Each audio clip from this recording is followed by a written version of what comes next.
Muchas gracias, Catalina, por la invitación. Muchas gracias a todos los que están llegando allí a acompañarnos en este conversatorio. Abierta la pregunta que quieran, que si no la sabemos, podemos saber quién la sabe y quién nos la responde con mayor responsabilidad y certeza. Pero igual es un compartir esas vivencias que hemos tenido aquí en la familia y aquí en el mundo del caballo con todos estos colegas, con Helber, con Horacio, con Carmenza y con todos estos colegas que poco a poco se están llegando allí uniendo al conversatorio. Hay unos temas a tratar acá, dentro de ellos la historia del caballo criollo colombiano. Yo no quiero ahondar mucho en esto. Todos los conversatorios y todas las charlas están tiradas allí al siglo pasado. De dónde viene, que de dónde venimos, que de dónde se gestaron, que de dónde se forjaron. Y eso de alguna manera ya está muy trillado. Me parece que poco a poco vamos a hacer un recuento histórico allí, donde poco a poco iremos avanzando en el tiempo, de pronto dando unos saltos bastante grandes y llegar a la vida actual y a la vida futura del caballo.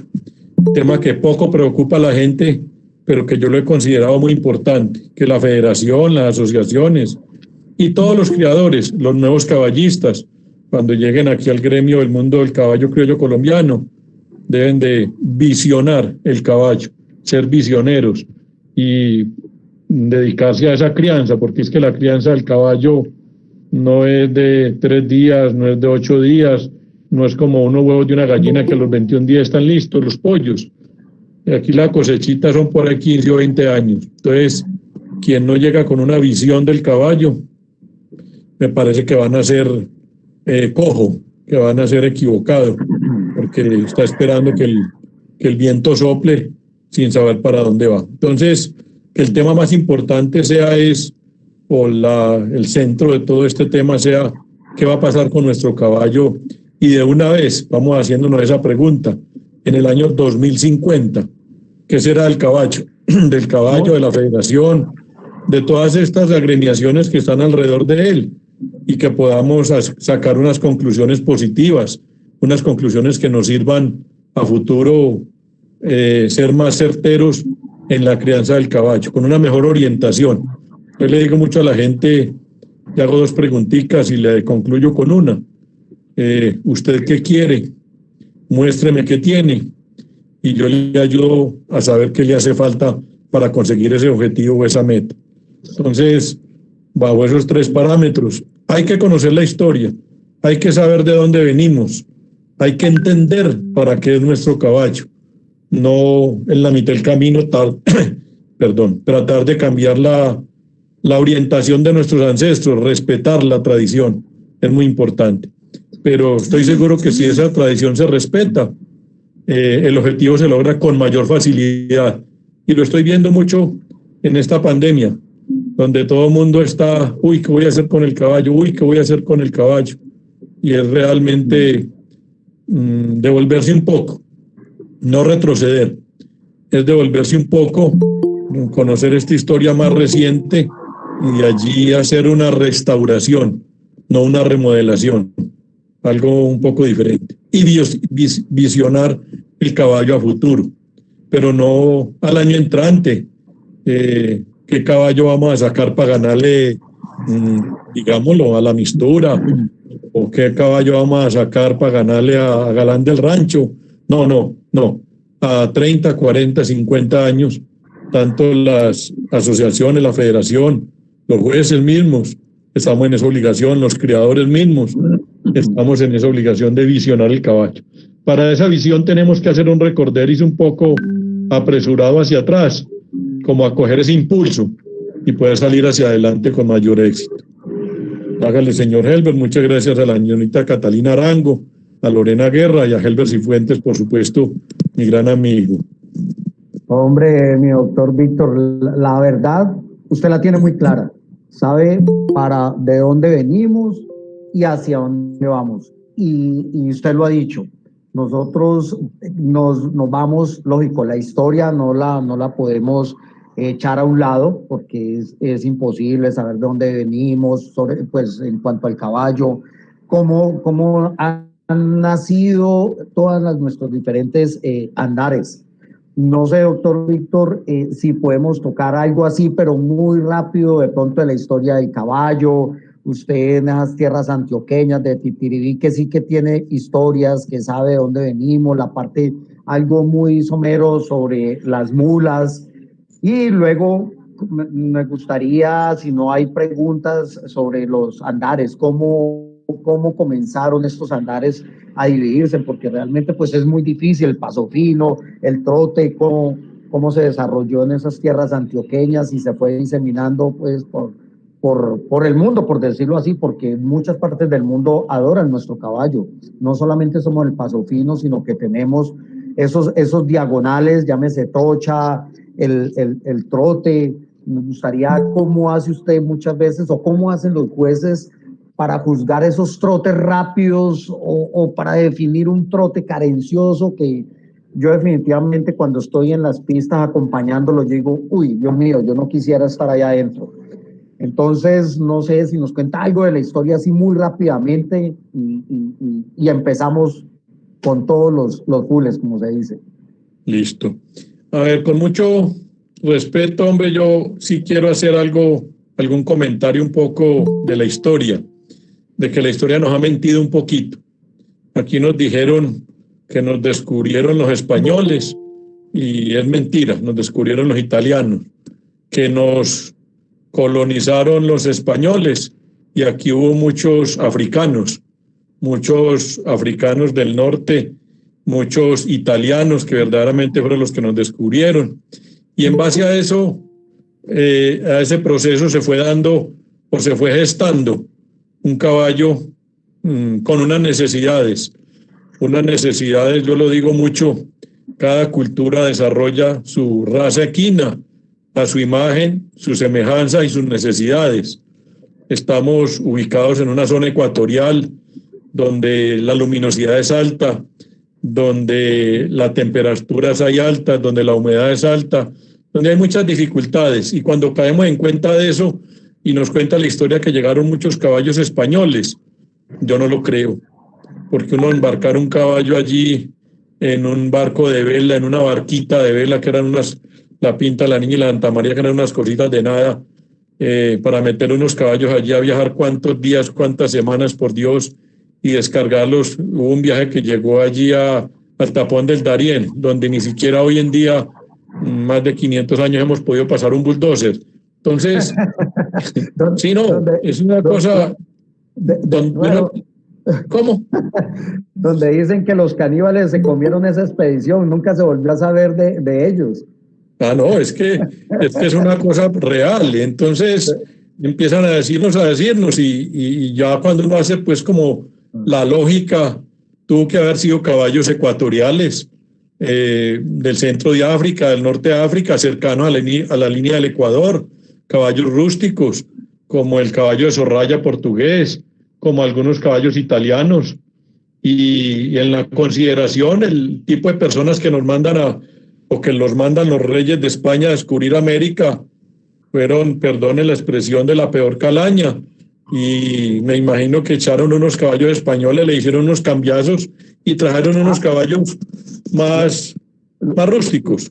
Lo que dice parte pues de la historia, estos historiadores, que la mayoría de caballos que la yegua había pues obsequiado a Colón para traerlos, todos los cambiaron, se fueron de huelga, la mayoría que eran los presos y todo, y los cambiaron, y lo que realmente nos llegó fue lo regular, pero como cosas del destino, tenemos esas joyas hoy en su evolución. Pero eso es lo que tenemos. Entonces, sí. Es verdad, ese caballo que nos trajeron nos sirvió. Si nos hubieran traído el que mandó la reina Isabel, ese no hubiera llegado vivo a la costa atlántica. Entonces, mire que las cosas que se hacen muchas veces malas pueden dar productos buenos. Entonces llegan caballos también a esta zona de Cartagena, allí a Venezuela también. Entonces, poco a poco. se fue gestando una necesidad de tener un caballo de penetración. Y si uno analiza la penetración de nuestra República de Colombia, la columna vertebral es el río Magdalena, con un apéndice bastante grande que es el río Cauca. Y ese es el responsable de la diseminación del caballo nuestro. Allí poco a poco, por la orilla del río, por la orilla de nuestro río Cauca también, se fue diseminando el caballo. Y esas características se fueron consiguiendo según las necesidades de la región. Y las necesidades de la región de alguna manera van produciendo unos movimientos, unos andares, porque lo podemos decir así. Yo lo preguntaba ahora el trote y el galope. Todavía hoy, 500 y pico de años después, 520 años después, vemos que en la costa atlántica, que hay unas zonas muy fangosas, en esa zona de San Marcos, en esa zona de las orillas del río Magdalena, donde necesitamos que los caballos tengan una buena elevación, una buena solvencia en anteriores y en posteriores, y que en algún momento puedan desprender ese galope. Entonces, ese trotón galopero se gesta allí. Alguna vez lo dije en una feria de Cincé Sucre, es la costa atlántica, la región donde tienen los productos, las hembras, para recuperar el trote y el galope, el real, el de nuestros antepasados recientes, el que ellos gestaron para esas necesidades medioambientales y topográficas. Ya llegan aquí a la cordillera de los Andes, aquí en la zona antioqueña, donde era un caballo de trocha, pero de trocha hablando el término de camino, de caminos de herradura, de unas lomas y unas cordilleras. Yo en este momento estoy ubicado en la falda del Cauca. Aquí es una pendiente muy difícil, tienen que ser caballos muy diagonales, inclusive los finos que nosotros gestamos en Antioquia. Muy pocos, diría yo, fueron lateralizados, todos quedaron con su pequeño tinte de diagonal, de trochadores. Y esa trocha es la que ha dado la potencia, la que ha dado la velocidad al paso fino, quien no creyera. Todo caballo paso fino que tenga un buen posterior, una buena energía, una buena velocidad, con seguridad por allá atrásito tiene trochadores, tiene Darling, tiene igualmente los capitanes. Entonces, de esas líneas genéticas que yo las llamaría castellanos en el andar, donde hay una diagonal un poquitico más abierta que en la trocha misma. Y en esta sabana cundiboyacense, en ese altiplano, allí cuando se llegan los caballos, se fueron transformando lateralizados y allí en los sabaneros tuvieron unos finos galoperos. Y todavía se ven caballos paso fino allí en la sabana, que no es un galope tendido, sin esa fuerza en el tren posterior, sin esa recuperación y esa impulsión que tiene el caballo costeño, o el caballo de nuestra costa atlántica, allí, poco a poco. Sí, eso fue más o menos un recuento de esa historia, porque ¿para qué le vamos a dar más larga la historia cuando ya lo han contado muchos y algunos con certeza? Yo quiero contarla con un poquito de sentido común y de lógica, donde es las necesidades de cada quien a su imagen, sus necesidades, y es que es el temperamento. Nuestro caballo es multicultural, multiétnico. Nosotros tenemos de europeo, tenemos de indios, tenemos de negros, africanos. Entonces, esa mezcla de diferentes genes en la raza humana se dio también en la raza equina, y se quiso un caballo que poco a poco tendremos más adelante que conversar las transformaciones que hemos tenido nosotros como especie humana en Colombia. Las debe hacer también nuestro caballo. Transformaciones, hacer evolución sin afectar la tradición. Eso también es un punto de vista que tenemos que tener en cuenta. Ojo con la tradición. No la irrespetemos, no la transformemos, sino simplemente la restauramos. Es un camino a seguir.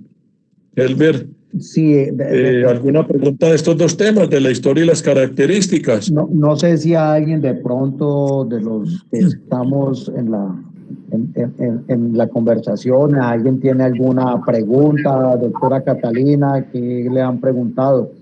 Pero, señor. Te pido permiso y aprovecho la oportunidad, Horacio Vélez, para saludar al amigo Fernando Londoño, un juez de los de la vieja guardia que se conecta con nosotros y ahora nos va a ser de mucha utilidad en otros temas, Fernando. Estás en la comodidad de tu casa, pero bienvenido. Igualmente, lo que dice Víctor es muy claro. Hay dos corrientes en nuestro caballo criollo, uno de la zona andina y el otro de la zona sabanera. Y yo creo que sería muy oportuno ahora, cuando se hable de temas de competencia, cómo fue eso en ese principio, cuando Fernando todavía era un juez actuante, y que nos pueda contar algo al respecto. Para no alargarlo ni posicionarme ahí, les dejo esa inquietud. Bienvenido, Fernando. Gracias, Fernando, Fernando, bienvenido. Fernando, el micrófono es suyo. ¿Qué nos cuenta al respecto de estos andares? ¿Cómo se juzgaba? ¿Cómo surgen estos 4 andares del caballo criollo colombiano? ¿Cómo compara el antes, el durante y cómo ve un futuro? Activa el micrófono, Fernando.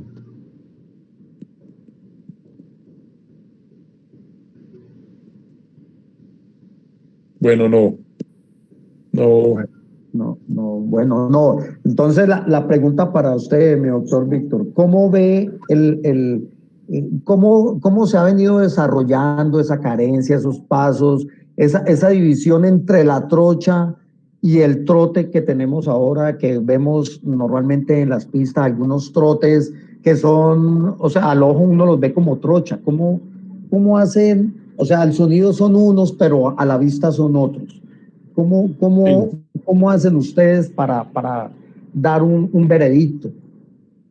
Hombre, hay un término que usa muy bien utilizado don Gustavo Carvajal, un gran criador de caballos de paso fino, un gran caballista.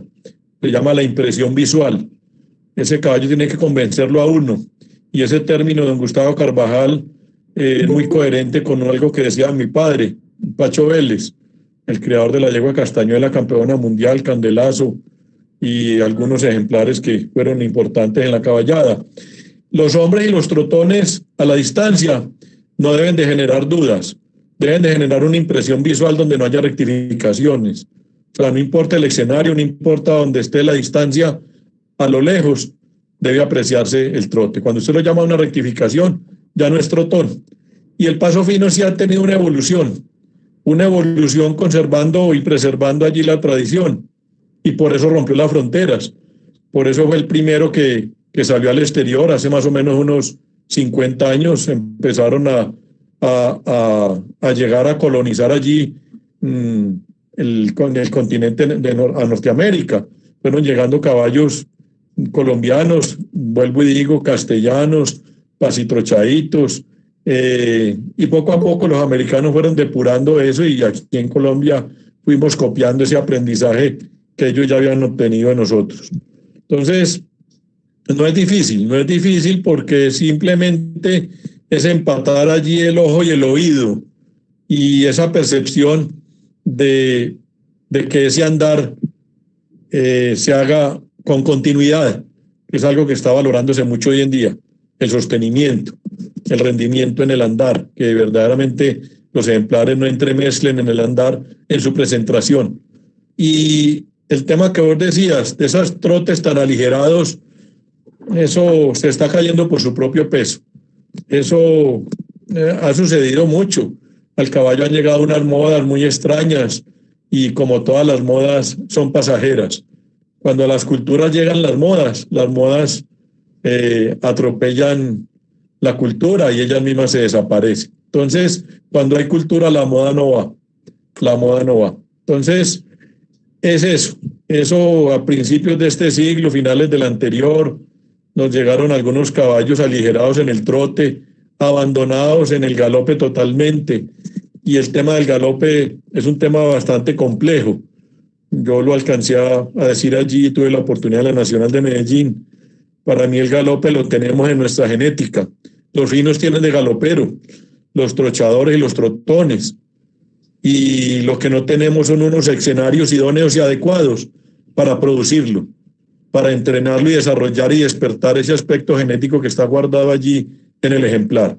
Entonces, son tan buenos los escenarios para adiestrar y entrenar nuestros caballos que no sirven para ejecutar el galope nuestro o el galope criollo colombiano. Y el trote aligerado también va saliendo por su propio peso. Es simplemente que empecemos a buscar esa cadencia. Cuando el trote se hace aligerado, no se hace tan suave. Cuando el trote se hace aligerado, se hace con un andar, con una embocadura comprimida, forzada. Esa transición al galope nunca es pura. Y la transición del trote ese aligerado al galope siempre tendrá una diagonal desigualada. Igual en el descenso, cuando el caballo va galopando y es trotón aligerado, cuando hace el descenso a la diagonal, también contamina allí esa diagonal del trote. Entonces se acaba esa pureza que la tenemos, solamente tenemos que volverla a buscar y volverla a identificar. ¿Y cuáles son los caballos que tienen en su genética esa diagonal igualada? Que hay una desigualación pequeña, pero que el impacto, ese golpe que se genera con esa diagonal, es una onda que es continua a la otra, totalmente unida la una a la otra. Entonces es un TAS alargado y no puede ir rápido, no debe de ir rápido, por respeto a nuestros ancestros. Debe ser pausado, debe tener una buena elevación.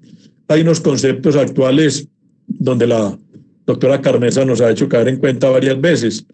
Legislamos mucho para nosotros y legislamos poco para el bienestar del caballo. Y dentro del bienestar del caballo está buscar la naturalidad en él, el confort que él nos pueda transmitir a nosotros, ese extranjerismo que de alguna manera se identifica con nuestros antepasados, donde esos caballos confortables en cualquier andar que sea, y confortables lleva muchos aspectos a analizar: alzada versus alzada del ser humano, velocidad de ejecución, suavidad en la rienda, inteligencia, rusticidad, porque un caballo débil, un caballo no va a ser confortable porque le duelen las patas, porque tiene una piel con mucha despigmentación. Entonces hay un poco de aspectos allí, la facilidad del manejo, que tal vez es uno de los índices que han fracasado algunos caballos. Cuando los caballos los venden y a los 8 ya mandan por el freno y a los 15 por el montador, ya es que no son tan fáciles, ya no son tan de silla, simplemente eran postizos, eran caballos que necesitaban de alguien con mucha experiencia y con un freno adecuado y especial. No, el caballo bueno de cabresto camina bonito, a pelo y con un cabezal también, y el que es arreglado y bien educado con cualquier persona es el oficio. Entonces, esos andares poco a poco se fueron depurando, y lo podemos decir con fechas. Mediados del siglo pasado, después de la violencia política de Colombia, del año 48, la Segunda Guerra Mundial, nuevamente resurge el caballo criollo colombiano en la sabana o altiplano cundiboyacense, para que lo digamos más completo, en el departamento del Valle, departamento del Cauca también, en el Caldas, Risaralda, Quindío, en Antioquia, y por supuesto en la costa atlántica. Los Santanderes en esta zona de ligados al Magdalena también tuvieron un desarrollo, una depuración de los andares.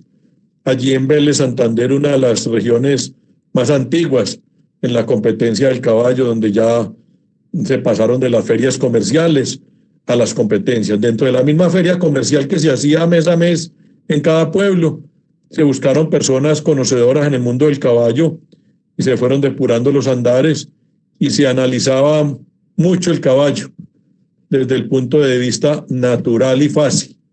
Esa naturalidad tenía que ir ligada a la facilidad del manejo. Recuerdo mucho, antiguamente se manejaban los caballos a una sola mano. La otra mano tenía que estar dispuesta para, digámoslo así, en la campaña libertadora de Simón Bolívar, para la espada, para desprenderse el sombrero y saludar a la gente, para sacar el rejo, la soga, para usar la zurriaga y arrear el ganado. O sea, los caballos se manejaban a una sola mano. Entonces, regresando un poquitico a ese pasado reciente, yo creo que le atinamos más fácil a ese futuro inmediato, que es que 30 años pasan volando, 30 años es un momentico. Entonces, allí es donde tenemos que enfocarnos a la crianza del caballo. a esos caballos que ya con andares muy depurados, muy seleccionados, con unas líneas genéticas muy certeras. Ya ningún caballo es descastado, todos los caballos tienen buena raza. Lo que no tienen bueno es ese balance de las razas. Cuando no hacen esos promedios bien hechos en el cruce, donde tienen un caballo grande y lo ligan con uno gigante, ese tampoco va. Los excesos y los extremos, todos son perjudiciales. No, y si tenemos un caballo... ¿Cómo? No, y sumémosle que en general nos hemos vuelto en el caballo de moda. Sí. Ese es uno de los grandes problemas. La mayoría de gente no mira a su yegua de qué le falta, qué me gustaría mejorar, sino que es el caballo de moda por el comercio, lógicamente. Entonces, exacto. Entonces, eso es algo que nos ha afectado mucho. Doctor, aquí me hacen una pregunta y perdone que lo interrumpa. Bien, hágale.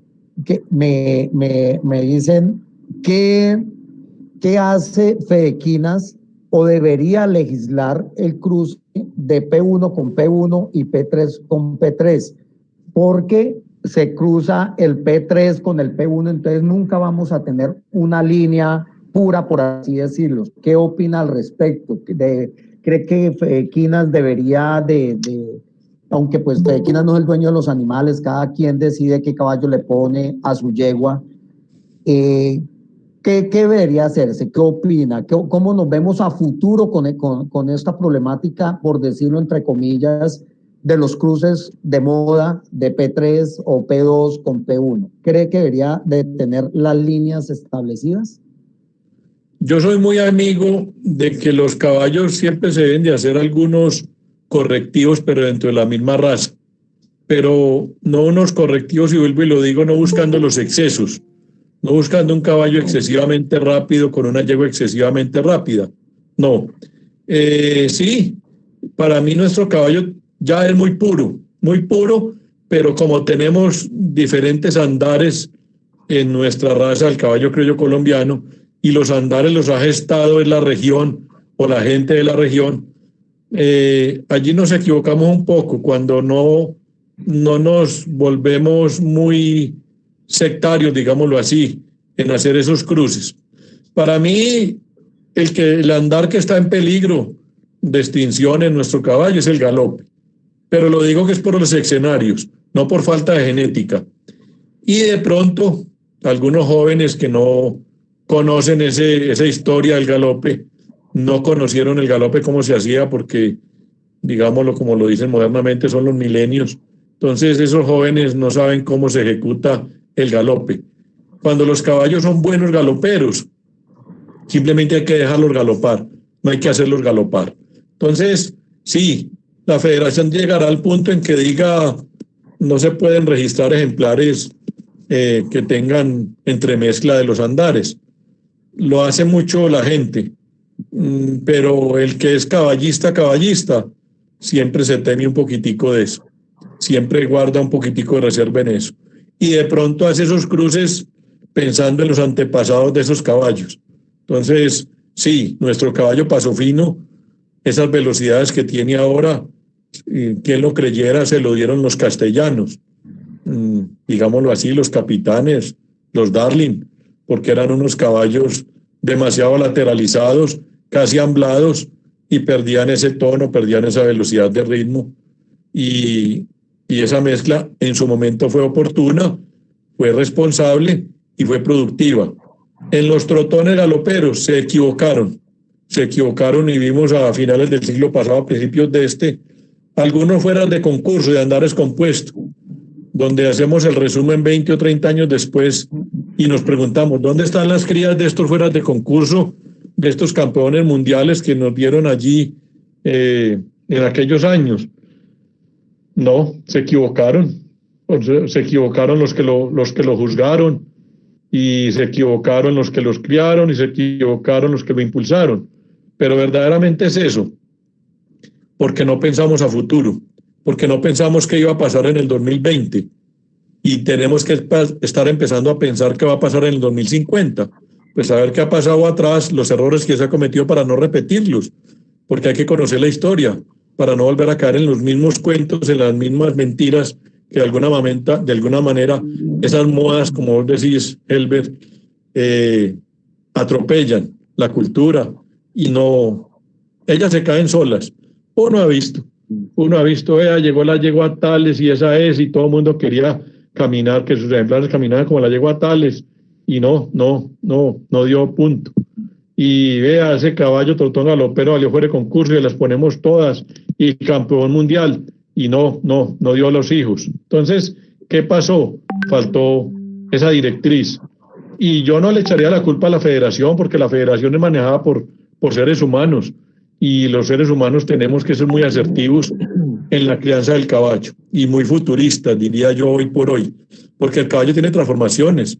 Ahora, gracias a Dios, las escuelas de chalanería, para mí, están haciendo una labor importantísima. Están formando gente en el mundo de cuna. Entonces, ellos van a tener la responsabilidad, y ya lo estamos viendo en muchas juntas directivas del país, aquellos competidores de chalanería de su época, ya empezando a hablar el tema del caballo. Entonces, sí, es la federación la que debe dar las directrices, pero la federación en algunos momentos de pronto se equivoca, y sí podemos decir responsablemente, pidámosle a la federación que sea más futurista, a las asociaciones, y nosotros individualmente, los criadores, ser muy futuristas, porque estoy seguro que el caballo ya querrá, la gente ya querrá el caballo para otro tipo de disciplina.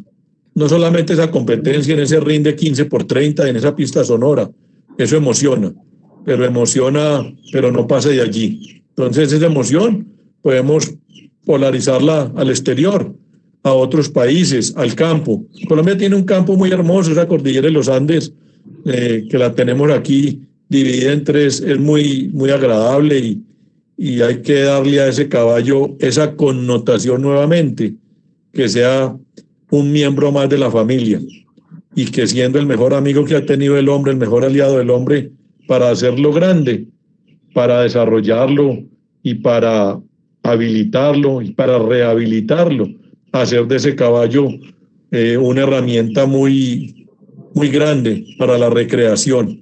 Y entre la recreación está el tener el caballo entre las piernas, no allí en la pista mirándolo desde las gradas, que también emociona, pero la emoción grande se vive allí encima o al lomo del caballo.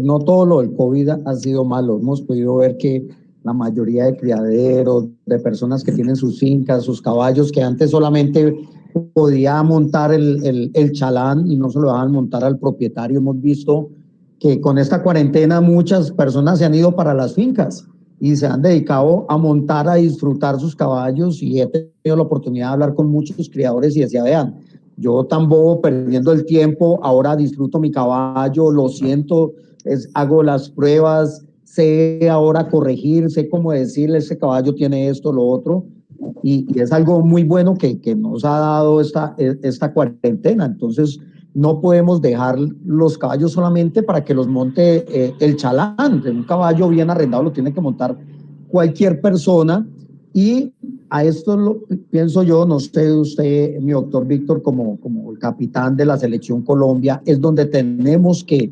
enfatizar y hacerle fuerza a todos estos niños para que sigan y llevar. ¿Y cómo ve estos niños en 20 años? ¿Cómo ve la velocidad del paso fino en 20 años con estas velocidades tan enormes que vemos hoy en día? Vamos más, va a dar más el caballo, va a dar más la genética. ¿Cómo nos ve a futuro a 20 años, doctor? En todas las modalidades. ¿Cómo se ve usted en 20 años juzgando? Y esta pregunta aprovecho para que interactúe pues Luis Horacio, vi por ahí a don Marlio, la doctora Carmenza. ¿Cómo se verían ustedes en 20 años juzgando todos estos ejemplares, todas nuestras modalidades? Elber, ya hay dos preguntas en una. La primera es la de la chalanería. Sí. Hombre, no le creía a uno la gente. Es una cosa loca. Ahora vi esta niña Isabela García, una niña de 4 años montando la yegua del momento, la mixtura, donde no tiene nada que envidiarle ella al alemán, pues nada. Qué dominio de esa niña en esa yegua, uno se le lagrimean los ojos viendo eso, y lo peor, se lo muestra a uno al extranjero y cree que es un montaje. Entonces, la velocidad no nos preocupemos por ella, no la volvamos en exceso. La velocidad en exceso es un perjuicio, todo en exceso es un perjuicio. Entonces llegaremos allí llamémoslo en un extremo, 14 batidas por segundo en el fino y en la trocha, y ya, hasta allí no más.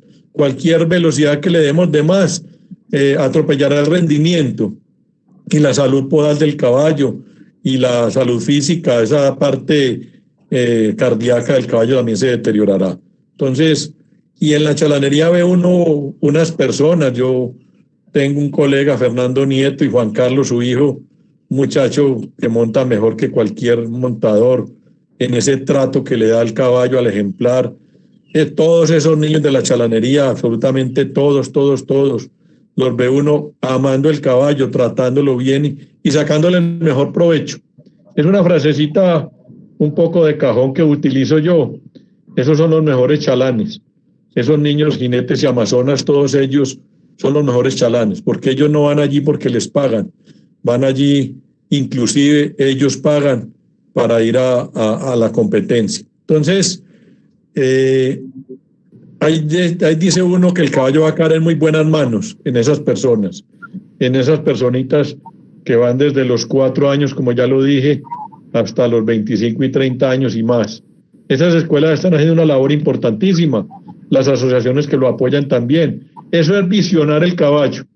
Para mí, asociación que no tenga una escuela está demorada y no está haciendo nada por el futuro del caballo. Es como un equipo de fútbol cualquiera, si no tiene una categoría B, no está haciendo nada por su equipo desaparecerá.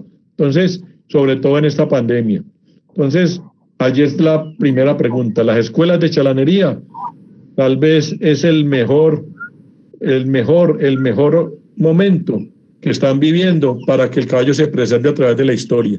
Qué bueno sería día de mañana llevar una exhibición de jinetes y amazonas en cualquier edad, porque es que no solamente los niños, estos adultos también, manejando ese caballo con esa facilidad, con esa discreción, porque son caballos que ellos los entienden y se hacen entender del caballo. Dos conceptos parecidos, pero con una distancia enorme. Y el juzgar el caballo a futuro, yo no le imprimiría mayor velocidad, yo le imprimiría allí a la calificación mayor facilidad del manejo y mayor naturalidad. Simplemente eso, esa discrecionalidad que le puede dar el jinete a interpretar el caballo y el andar que él tenga de la manera más discrecional, porque el mejor jinete es aquel que en el menor tiempo posible y de la manera más sutil saca el mejor provecho de su ejemplar, cualquiera que sea, una mula, un burro, un caballo, en cualquiera de las modalidades, que haya discreción, que como esa bailarina de ballet, uno no sabe qué tanto esfuerzo está haciendo en ese abdomen, en esas piernas, y que lo vemos fácil, pero sí, lo hacen fácil porque son profesionales. Entonces, y eso hará que el caballo no desaparezca, porque eso le pasó a los españoles. Era un caballo tan difícil y tan complejo su manejo, que hoy por hoy tiene la mitad de cabezas de caballos que hace 100 años. Algo la crisis económica que han vivido y algo pues esa dificultad del manejo del caballo. Hay que hacerle a la gente que lo manejen con facilidad, que lo eduquen al caballo, con discreción, con normalidad y tranquilidad para que el caballo lo entienda y ellos, los jinetes y la amazona y los jinetes, se hagan entender del caballo. No le cambiaría mucho la connotación del juzgamiento, simplemente le pondría esos 2 ítems no más. Y el resto, más velocidad. Yo no pediría eso. Me parece más importante la facilidad de la conducción y la naturalidad. Yo no sé, don Fernando Londoño, Horacio, Carmen, Samario, ¿qué tendrán que aportarnos allí que nos pueden aportar? Un caso pequeño para más bien ratificar dos cosas importantes. Una de ellas, equinas y los caballistas en Colombia tienen que darle a la chalanería criolla colombiana la importancia que se merece. Ahí en la chalanería es donde está no solo el relevo generacional, sino la persistencia en el tiempo del caballo criollo colombiano. Esa es tal vez la fundamentación más importante. Ya vemos niños y niñas compitiendo.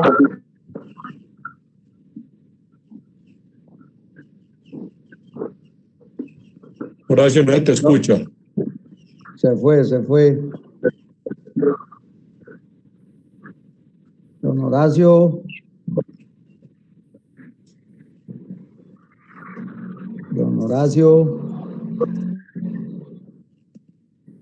Bueno, se desconectó. No, el micrófono no le da. No le quiere funcionar más el micrófono. No, y don Marlio, ¿usted qué opina? Ahí está. Aló. Don Marlio, ¿y usted cómo ve esto a futuro? Yo siempre he pensado que el criador colombiano es una persona ágil, una persona muy dedicada. Yo los he admirado siempre porque en una época cuando hablábamos de que el caballo nuestro de pronto no tenía esa ejecución, esa claridad, cuando nuestro caballo esa rapidez, esa frecuencia de pisada, nos pusimos a mejorarla y la mejoramos tanto que llegamos a excesos. Ya hay ejemplares que por el exceso de la rapidez ya no son muy claros. En esto llegamos ya, nosotros superamos y llegamos a lo que de pronto se quería. Hablábamos en una época que el tren posterior del caballo nuestro le faltaba un poco de energía, le faltaba potencia, en fin. Hoy los tenemos muy enérgicos, muy potentes, muy reunidos, que también hemos llegado a la conclusión de que hemos tenido inconvenientes por estos excesos. Yo en eso he considerado que el criador colombiano es un tenaz, es una persona que llega a donde quiere. Entonces nosotros tenemos ese factor a favor. Lo de la rapidez que cuenta Helder, yo pienso que si miramos, usted pues habla 20 años, yo de pronto le hablo 15 años atrás, llegábamos a una competencia de 15 ejemplares, de 20 ejemplares, y habían 3 o 4 sobresalientes. Los otros no eran muy rápidos, entonces nos pusimos a mejorar la rapidez y hoy en 30 ejemplares que tengamos en competencia, yo creo que lentos habrán por ahí 5, de resto son muy rápidos, de pronto unos con dificultad en la marcación, pero son caballos muy rápidos. Y yo pienso, y ahí estoy de acuerdo con lo que dice Víctor, hay que dejar que el caballo sea natural. Hay que dejar que el caballo exprese su naturaleza, exprese sus andares de una forma más natural. Ya no tratar de tener ese caballo artificial que muchos criadores en Colombia han soñado con un caballo artificial. Yo pienso que 20 años lo que vamos a ver son caballos que de pronto la rapidez que tienen ahora llegará un momento en que ya la competencia, todos los ejemplares tienen la misma cadencia o muy similar de cadencia. Lo interesante es que no pierdan esa naturalidad, no pierdan ese andar, ese timbre que llamamos nosotros, esa calibración, esa sonoridad, que es lo que a nosotros nos interesa mucho en cualquiera de los andares que tenemos en Colombia. Bueno, muchas gracias, don. Herbert, quería de pronto agregar algo con respecto a lo que dice Víctor y a la pregunta que le hicieron de lo de la legislación de fedequinas de los andares.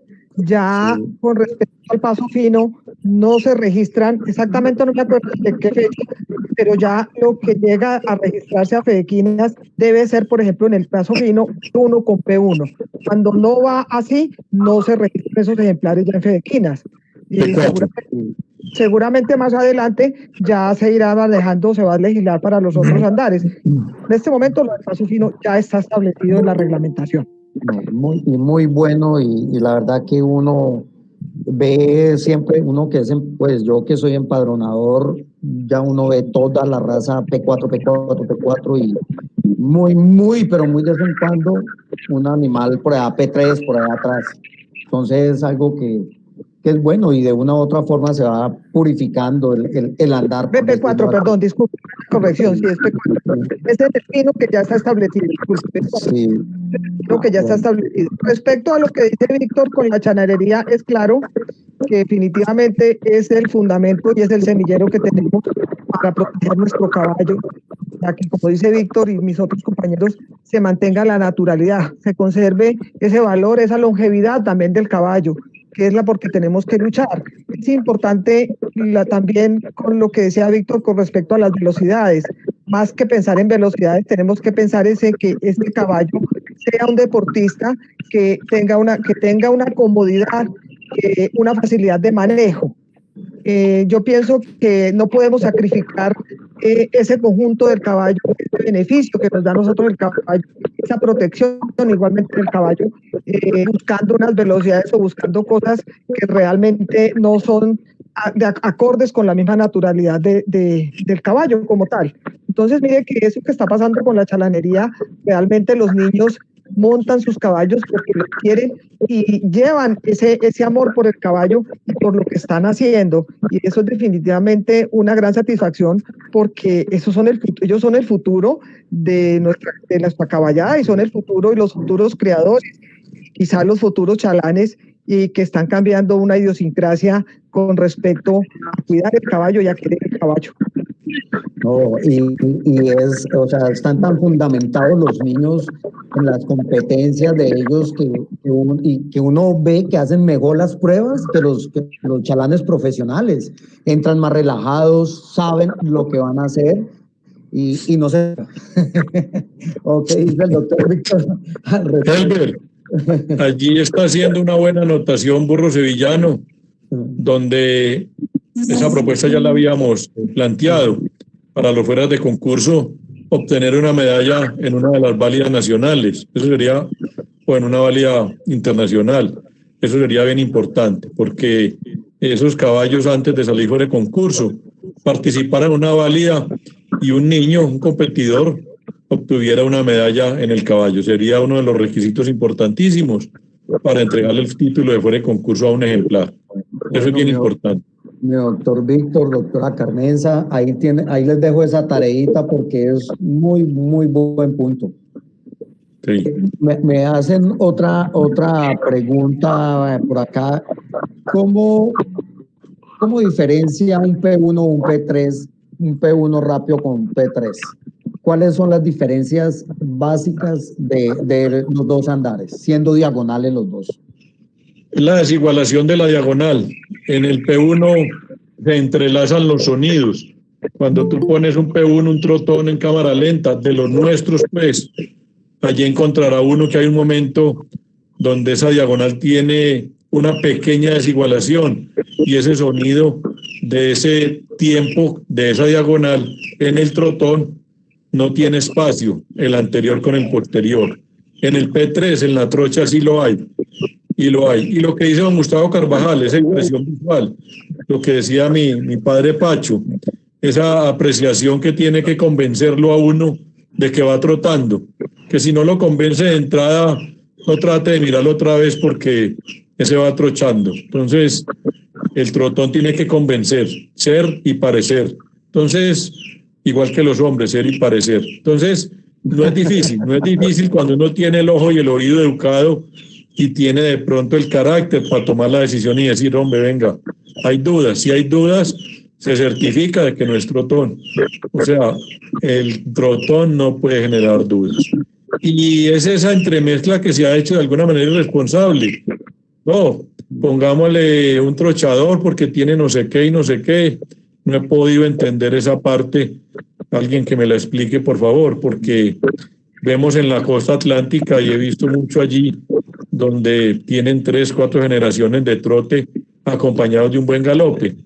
Y cuando se hacen esas entremezclas con la trocha, se va desvaneciendo el galope. Y si no se tiene el escenario para desarrollar ese galope en la recuperación del posterior y en la impulsión de ese mismo posterior, y no se tiene el montador que conozca el galope, todo eso va dando al traste. Ahí lo vimos en la Nacional, montadores que no tenían experiencia en el galope, fracasaron allí con caballos exitosos, porque no tenían la esencia del galope en la producción para el ejemplar. O sea, no sabían cómo había que acompañar corporalmente el galope de esos caballos o de esas yeguas que presentaron. Entonces, el montador también tiene mucho que ver. Lo que más tiene que ver, la genética y el escenario para desarrollar ese galope. Sí, esa parte lo pudimos ver en la Nacional, muy delicado, ejemplares extraordinarios y que muchas veces se equivocaban en hacer el 8, en la pasada, apretaban cuando no tenían que apretar sin necesidad. Y esa es la base, la estructura que hay que dar a los niños desde ahora. Ojalá que si se pudiera generalizar, pues para ser montador, hacer unos cursos antes de entrar a profesionalizarla, de ir por lo menos a empezar en ferias. No sé usted, doctor Víctor.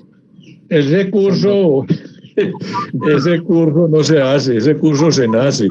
Entonces, hay que tener una loma y galopar un caballo de para abajo en esa loma y ojalá pelo, sin irse adelante. Y galopar ese caballo hacia arriba en esa loma, porque es que no es solamente para que meta los posteriores, es para que de para arriba también se impulse con ellos. Entonces, si usted corporalmente no baila la misma melodía con el caballo, van a entrar en contravía. Va a ser como cuando su pareja tiene unos auriculares con un paso doble y usted los tiene con una bachata. Se pisan o se caen, pero no bailan lo mismo. Entonces, hay que acompañar corporalmente, se llama la ergonomía del cuerpo para producir el galope. Y es difícil, eso no se aprende con facilidad. A los estudiantes de chalanería hay que enseñarles a mover la cintura, hay que enseñarles a acompañar ese caballo, porque también desde los hombros mismos, en el giro a la derecha, ese hombro tendrá que ir adelantado. En el giro a la izquierda, ese hombro de ese jinete, de esa amazona, tendrá que ir adelantado. Hay que acompañar el caballo en esa melodía, en ese ejercicio del galope. Eso es complejo. Hay que hacer ese cursito, es difícil, pero no es imposible pues tampoco. No. ¿Le gustaría que pasáramos ya al futuro del caballo? Yo soy muy apasionado en eso y yo sí quiero, y le he preguntado a muchos presidentes de la federación qué va a pasar con el caballo de aquí a 30 o 40 años cuando dan otro de salida. Ya que toca ese tema, me gustaría, antes de entrar un par de preguntitas que me hacen acá, hágale. ¿Qué cambiaría? ¿Cambiaría alguna categoría a futuro? Sí, claro. ¿Cómo pondría usted las categorías si estuviera pues en sus manos? ¿Cómo las dejaría? ¿Y por Desaparecería ese proceso a los 48 meses, que un caballo de 4 años es un potro. Entonces, no podemos, pues, y si lo empezamos, no es empezarlo más tarde, sino que exigirlo más tarde. Yo he tenido caballos que los he empezado 18 meses, con un trabajo de a pie siempre, pero ya al nivel competitivo, a los 48 meses, yo lo cambiaría, yo dejaría a los 4 años hacia adelante. Y usaría la categoría mayores de 100 meses, caballos mayores de 10 años. Uno ve en esas competencias olímpicas caballos de 14, 15 años compitiendo. Y eso da lo que dice la doctora Carmenza, bienestar animal. Todo eso va a reflejarse allí en la longevidad del caballo, en el aprovechamiento, en todos esos temas. Era lo único que cambiaría yo. Ya. Crearía unas categorías de más adultos y quitaría las de más jóvenes. Si me lo pondrían a mí, la pregunta. Señor. Fue que tú con la energía, el fluido. Una cosa que se me preocupante. Esta pandemia nos ha inventado cosas muy difíciles, pero entre otras. Y lo que sí me preocupa es que ya la trocha la tenemos muy en su punto y con un gran reconocimiento. Y Hierro Vino ya tiene esa gran proyección. Estoy viendo una conferencia que el computador no la puede.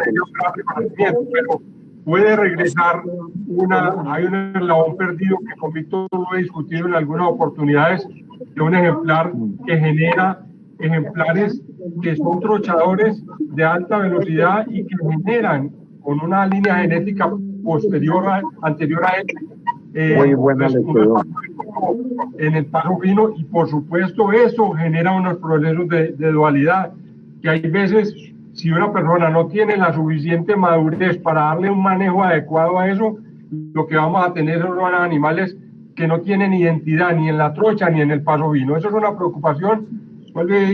Como lo dijo Víctor, yo de aquí a 30 años ya estoy casi de salida, pero también hay que dejar un proceso de enseñanza. Esperemos que Dios nos dé vida para poder orientar eso. No, y así va a ser. ¿Qué opinan ustedes nosotros vemos que los animales adultos se pierden, quedan en las pesebreras, los dejan para cría, pero ¿no creen ustedes que sería bueno lo que dice el doctor Víctor, pero ponerlo, extrapolarlo un poquito más, una categoría mayores de 15 años, por decir algo, para darle continuidad, que esos animales no se nos pierdan? Un animal de 15 años realmente aguanta todavía mucho, pero nosotros vemos que en la mayoría de animales de 10, 12 años, y si acaso ya de ahí, muy, muy poquito. ¿Qué opina al respecto? No, se deteriora mucho el caballo, se acabó mucho esa vida útil precisamente por esa exigencia prematura. Yo no lo hablo por la educación prematura, lo hablo por la exigencia prematura. O sea, el caballo lo puede empezar usted desde el primer día que nace a hacerle ese aprestamiento, pero ya la exigencia en la producción del andar, en esa calibración, en esa velocidad de ritmo, no exigirlo antes de los 48 meses. Yo dejaría la falsa hasta los 60 meses y crearía esa categoría ya de mayores.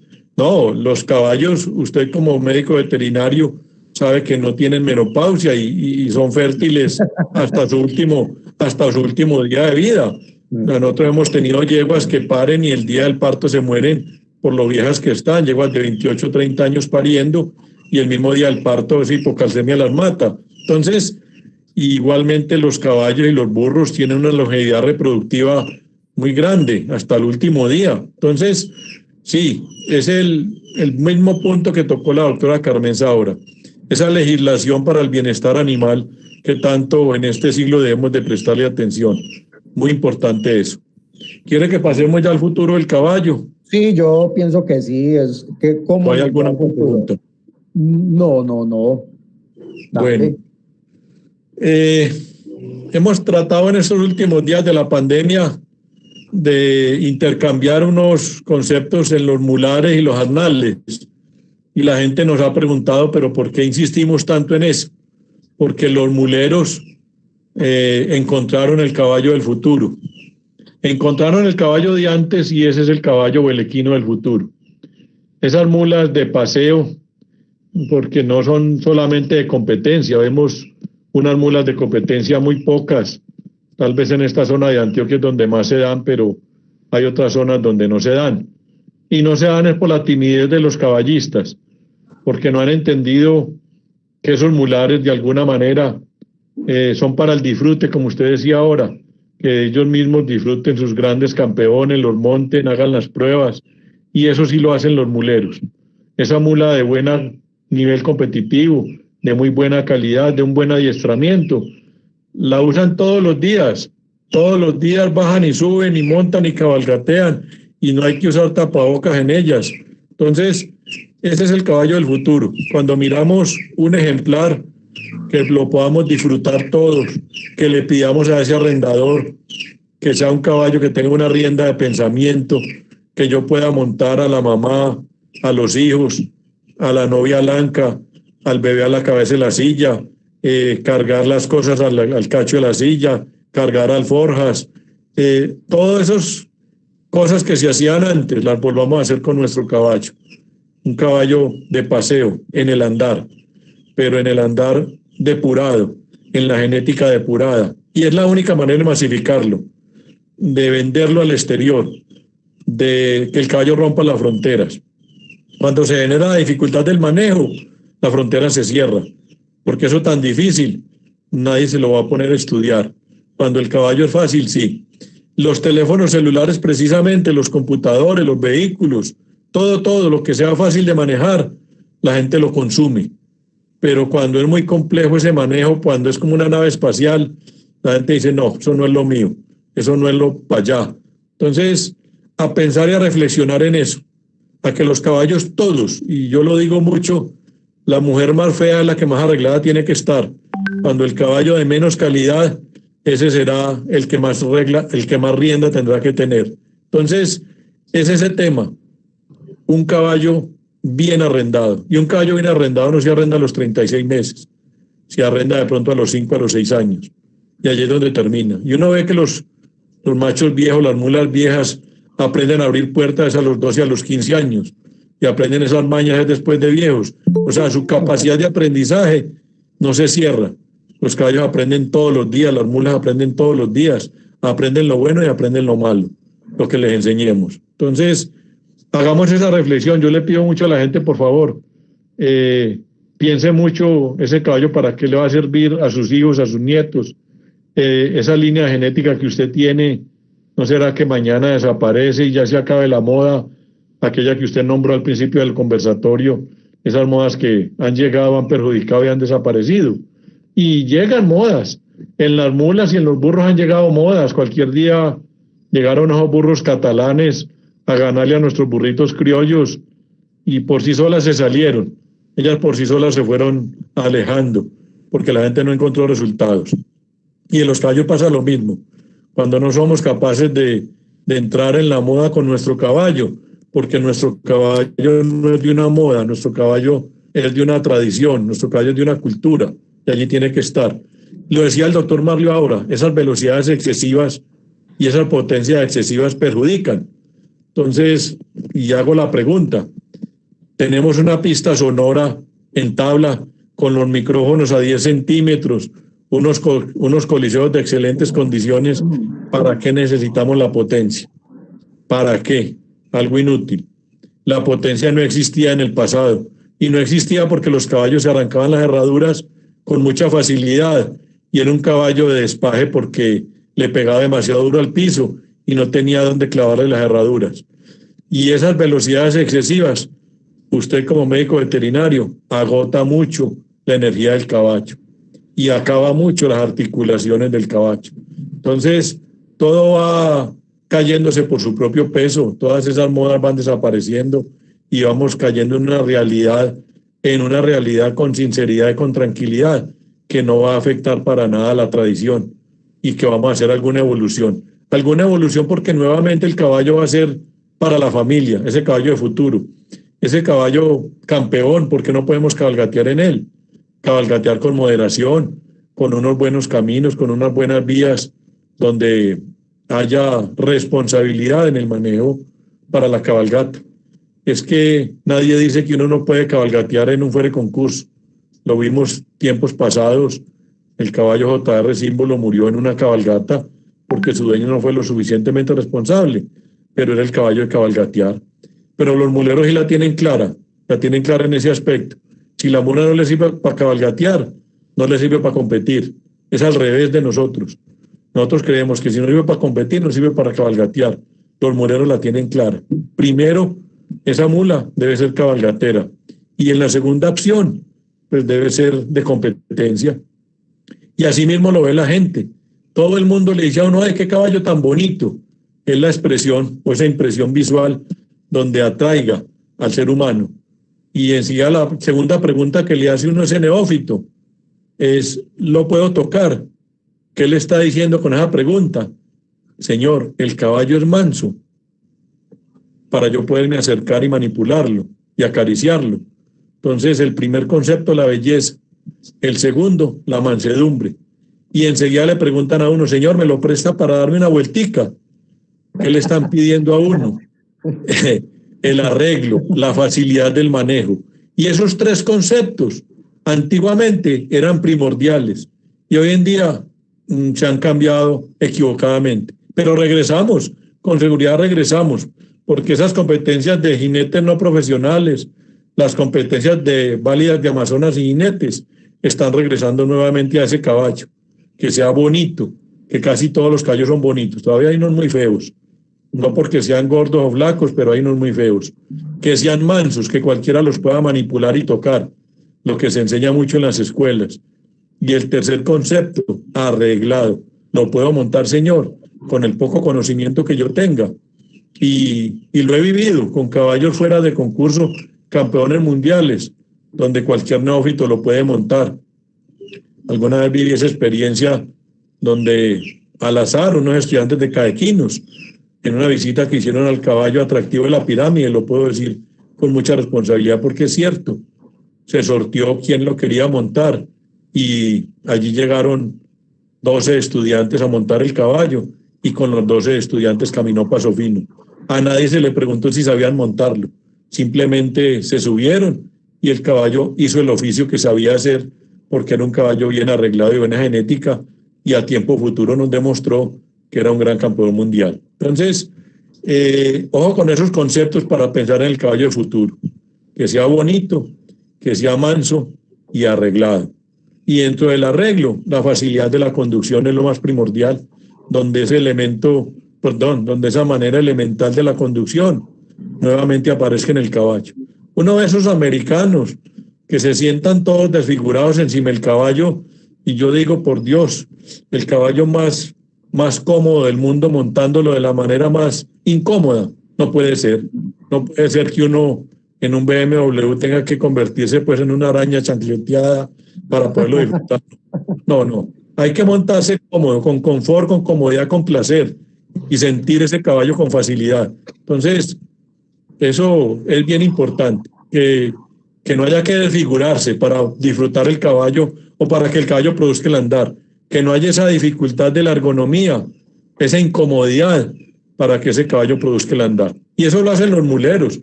Uno los ve que se disfrutan esos ejemplares en cabalgatas extensas, larguísimas, sin maltratarlas, les ponen alforjas, les ponen burrotecas, les montan gente alanca a la cabeza de la silla, les cuelgan zarapes y hacen todas las gracias y cosas con ellos. Y nuestros campesinos hacen vaquería en ellas y son mulas de alto nivel. Entonces, pensemos en visionarnos al caballo a futuro. Es bien importante.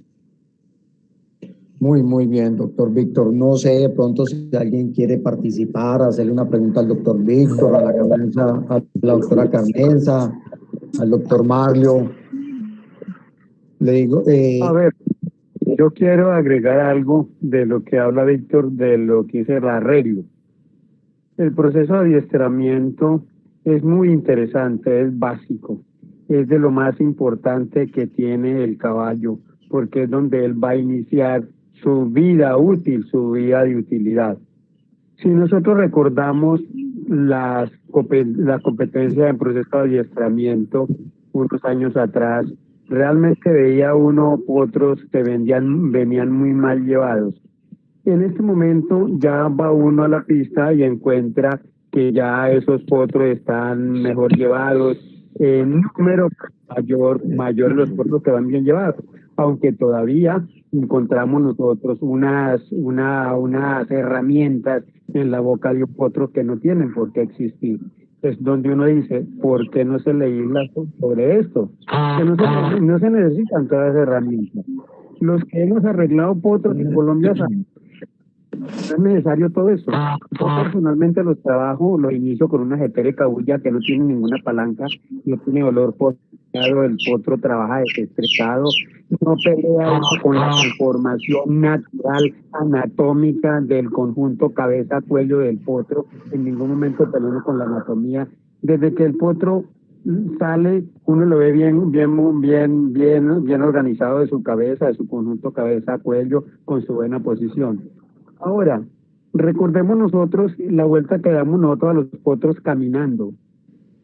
Da tristeza encontrar uno todavía caballos que no es sino que los monte el chalán y se les olvidó caminar, no saben caminar. Si usted los coge de cabestro, yo estoy seguro que los coge uno de cabestro en la finca, en la pesebrera y caminan normalmente, caminan dentro de su naturalidad. Por eso nosotros insistimos mucho, y estoy de acuerdo con Víctor, la naturalidad del potro. Es muy interesante. Le hemos perdido hasta eso cuando ya están montados. Potros que naturalmente lo ve usted, se trabucan todos, no saben cómo caminar. No saben cómo caminar. Tiene uno que llamarle cuando se permitía decirle al montador, señor, camine, es caminando, señor. Tanto no los enseñan a caminar montados que ya los tenemos que penalizar. Entonces tenemos que llegar a la naturalidad del caballo y al buen proceso de adiestramiento, caballos dóciles por la boca, todo esto. Pero yo también veo que el caballo nuestro lo hemos vuelto de ciudad. Ya el caballo lo mantenemos en una pesebrera, lo trabajamos en un círculo de 8 metros de radio. No tenemos esas topografías subiendo y bajando de donde se crió él desde que los trajo aquí, desde que lo trajeron los conquistadores. Entonces es muy complicado, y más en la parte del galope que hablaba Víctor. El galope necesita espacio, necesita subir, necesita bajar, para muchos factores que va uno mejorando en el potro, ¿no? Pienso que es muy interesante el proceso de adiestramiento. Muy interesante, hay que dejarlos ser caballos antes de cualquier cosa, pienso yo, Marlon. Sí. Eso es así. Ustedes, señores jueces que han estado por todo el país, señor. Sí, doctor Víctor. Este tema de los... ¿Aló? Sí, le escucho, doctor Víctor. Nosotros en proceso tenemos que irlo de alguna manera transformando. Uno, como dice el Mario, el que necesita una herramienta muy grande es que desconfía mucho de su conocimiento. O sea, si usted con una heterite cabulla no es capaz de manejar un potro, es que no conoce el tema. Entonces, es un tema de que se legisle allí en la federación, de que esa categoría yo la haría más bien como una exhibición, porque si uno ve unos potros que no están todavía ni de competencia ni de exigir, y hacen unos excesos allí, unas manipulaciones con unas embocaduras que atemorizan al caballo, que no lo educan. O sea, el caballo gira por temor, no por obediencia, y eso es bien grave. Eso es bien grave porque eso, cuando ya se quita el bozal, el caballo cobra, reclama esa humillación que se le hizo en el proceso. Entonces, hasta que el caballo no se emboque, no se enfrene bien, que ese enfrenamiento viene llegando a los 5 años, yo creo que no se debe exigir el caballo. Y más bien crear unas categorías ya de mayores, ¿por qué no?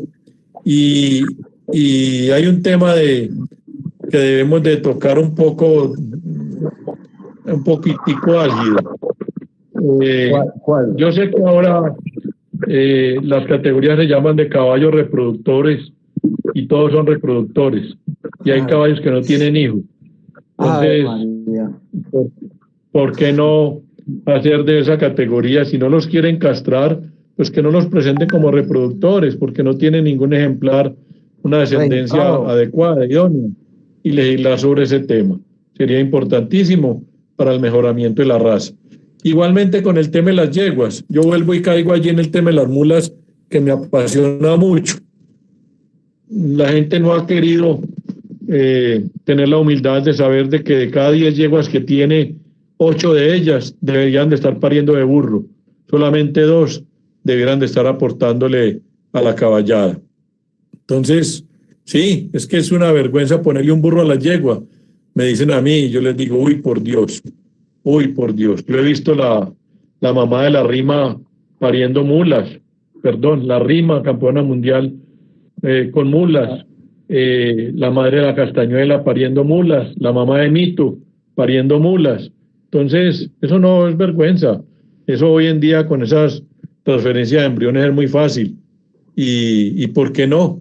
Hay que hacerlo. La dificultad de las mulas es que siempre es un producto terminado. Usted tiene que volver a arrancar de ceros. Pero de cada 10 yeguas que un criador tenga, 8 las deberá dedicar al burro. 8 de esas 10 yeguas. Y eso pues, y uno ha visto esos criaderos importantes, grandes, de 500, 600 ejemplares, donde tienen nada más 2 o 3 yeguas de cada modalidad, destacadamente reproductoras.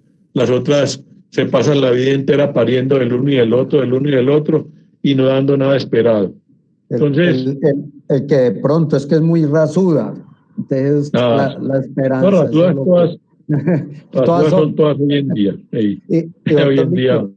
Y hablando de eso, ¿qué consejo le da usted a los caballos enteros que son solamente para cabalgatear, que muchas veces producen muchos accidentes?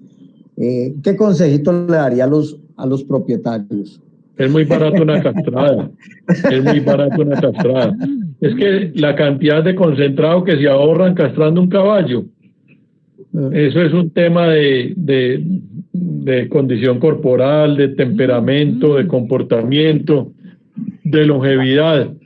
Eso, allí hay muchos beneficios, muchos beneficios. Hombre, todos los caballos deberían de ser capones, todos los caballos buenos deberían de ser castrados, dejar únicamente los extras, los que ya aporten a esa genética un mejoramiento o una preservación. Pero haga la lista usted que está en la prepista. La competencia de caballos mayores de 78 reproductores. Y de pronto, ¿cuántos de esos tienen ya hijos en proceso destacados? Muy pocos. Muy pocos, la verdad. Entonces, que sí. También hacer allí como un bloqueo. Si no lo quiere castrar, no lo puede competir como reproductor, porque no ha meritado su título de reproductor. Entonces, sí. Muchas veces uno pregunta cuánto, porque hay ejemplares muy bonitos, muy hermosos, y uno le pregunta, ¿cuántos hijos tiene? No, tenemos preñadas todas las yeguas de otro reproductor, de otro criadero, menos, no le han dado la oportunidad y ya son caballos adultos. Entonces uno se pregunta, ¿para qué lo tenemos si no le han dado la oportunidad ni siquiera con las yeguas del mismo criadero? Entonces, muchas veces los reproductores son la moda para poder vender más fácil. Lastimosamente es así. Allí está haciendo Mariana Acuña una pregunta de que si los niños de chalanería pueden competir en mulares. Ya ha pasado que compiten en mulares. Pero es un tema de madurez que poco a poco se irá dando y se irá masificando. En las mundiales no he visto, pero en las válidas, unas en las de silla, vi un niño competir en mulares de silla, y hay unos mulares de silla muy exquisitos hoy en día. Lo que pasa es que es falta de cantidad, es falta de humildad también de los propietarios de las mulas y de seguridad en los niños para montarlos, porque hay que saber montar las mulas, hay que tener ese aprendizaje también. No es idéntico, es parecido al montar los caballos. Bueno. ¿Me escucha? ¿Aló? Sí, ¿aló? Sí, te estoy escuchando, Helber. Bueno. Otra pregunta ya para casi terminar que me hacen por acá por el interno. Ustedes que han estado en todas las zonas del país, en la mayoría de pueblos, ¿qué zona han notado ustedes que tienen mejores arrendadores? O sea, que salen los animales con mejor arreglo, sobre todo en los potros en proceso. ¿Se puede hacer una diferenciación por regiones o es generalizado en todos lados? Hombre, pues esa es una pregunta muy difícil de responder porque uno ve, pues ahora vimos a Gabriel Martínez de Paisa trabajando en la sabana, allí en el valle está pues Fernando Marín, que es paisa. Los paisas de alguna manera han llegado a colonizar otras regiones y del valle mismo han salido unos arrendadores de muy buena calidad. En esa zona del Huila ni se diga, aunque se han mermado un poco, pero lo que pasa es que han desertado más bien que otra cosa porque no han encontrado allí unos criaderos grandes donde desempeñar sus labores. Pero ahí están los Carvajal en el valle, que son de La Plata, Huila, creo. Allí está los Marín, que los hermanos de Maravilla, Fernando, desde Fernando Maravilla, lo que son estos Maravillas se han ido pues de las regiones. Y hay un dicho que dice que nadie es profeta en su tierra, pero sí, en la sabana mismo también hemos encontrado unos grandes montadores. En esa zona de Jamundí, en el valle, hay excelentes montadores también. Yo creo que sí, es por regiones, hay unidades, hay regiones que no le han dado la oportunidad a estas personas de desarrollar sus habilidades, porque no han tenido de pronto un criadero que los acoja de buena manera y han desertado de la región. En el Viejo Caldas también vemos unos grandes arrendadores, esos sierras, esos grandes montadores, algunos muchachos nuevos que están llegando al mundo del caballo.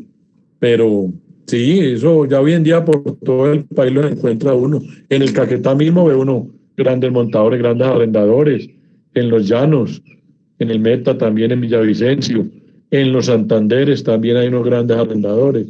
Entonces yo creo que no deberíamos de sectorizarlos, pero es más que todo como esa oportunidad que ellos puedan tener en esos criaderos de la región, donde puedan desarrollar sus habilidades, hombre Helber, más bien allí, diría yo. Bueno, Sí. muy bien, así era. Otra pregunta ya para terminar y pasar a las preguntas. ¿Qué consejo le daría a ustedes a todos esos muchachos que están empezando a arrendar todo en el mundo del caballo en cuanto a adiestramiento se refiere? ¿Qué consejos básicos? Ahí hay un consejo muy fácil. Disciplina. Es lo mejor que se necesita para cualquier actividad. Si usted no es disciplinado en la actividad, no es exitoso. Entonces, disciplina. Y de parte de los propietarios, que le exijan a estos arregladores que sus ejemplares se los arreglen para ellos, para su familia, no para el montador. A mí me pasó alguna época donde el propietario, yo trabajaba en un criadero en Aruba, y donde el propietario me decía, ¿puedo montar mis caballos? Y yo le dije, pues claro, a eso vine yo, a que usted monte sus caballos, porque es que uno no puede arreglar un caballo para una sola embocadura o para un solo montador, ahí no queda arreglado. El caballo debe ser para cualquier persona. Y que cuando usted lo lleva al exterior y ese extranjero neófito le pregunte, le haga las 3 preguntitas, qué bonito, lo puedo tocar y me lo presta, y usted le puede decir a las tres respuestas, le puede decir que sí, y que se meta una mano en el bolsillo y que con la otra maneje el caballo, eso sería muy bueno. Entonces sí, disciplina, estudio, buen trato, entendimiento del caballo, y lo más importante, que se hagan entender del caballo, que el caballo los entienda. El caballo hay que educarlo para que entienda al ser humano, lo entienda en todos los aspectos, positivos y negativos, lo comprenda. ¿Qué le quiere decir el ser humano? Porque allí la comunicación no es verbal, es corporal, visual, olfativa. Entonces, que todos esos aspectos se manejen allí en ese caballo bien educado, bien arreglado, que ese es el caballo del futuro. El caballo difícil no tiene futuro, el caballo complejo no tiene futuro. Entonces, no, ahora podemos tener un caballo para ganarle a fulano o a perano, pero si lo tenemos arreglado de aquí a 20 años, estará sirviendo para todo el mundo, para cualquier persona. No, así es, excelente consejo. No sé, doctora Catalina, preguntas para hacerle al doctor Víctor, a la doctora Carmenza, a todos nuestros jueces que nos acompañan hoy. Doctora Catalina.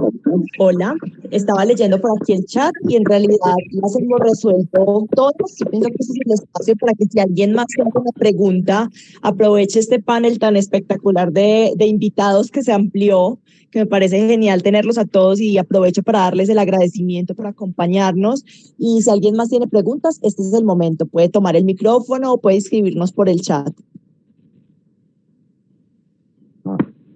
A ver, yo en cuanto a lo que Herbert pregunta de qué consejos le daríamos a las personas que están iniciando en el proceso de adiestramiento, los que quieren aprender en el proceso de adiestramiento.